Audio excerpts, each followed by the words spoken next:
All right, so this next video quickly is just to demonstrate the valgus stress test on the knee. My pink tape here is just kind of representing the medial collateral ligament. That's what we're stressing when we do the valgus stress test. Hand placement is we put the hand, one hand actually on the lateral aspect of the knee.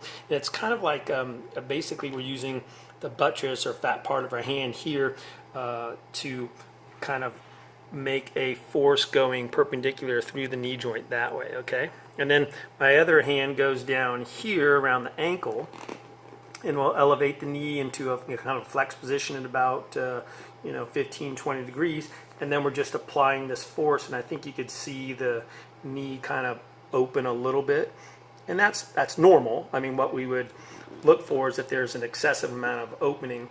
And of course, if somebody like the athlete has an injured MCL, they'll probably have a little bit of pain with that. So noting that the MCL, you can actually palpate it. It goes from like the adductor tubercle and the medial epicondyle down to about the tibial flare down here off the tibia.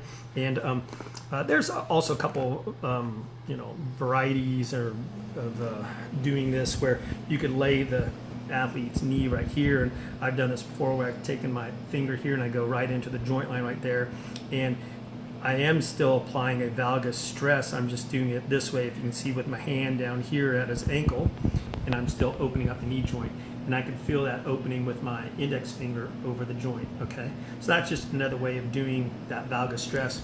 But the more classic way again is the hand right here across the knee joint, said perpendicular to the knee joint, and flex that about 15 to 20 degrees, make sure they're relaxed, and then we're going to apply that force. And I think you can see that where there's a little bit of opening, and once again we're just feeling for how much opening. And remember, always compare it to your other side and get a good history with your athlete to make sure you know what's going on with both knees.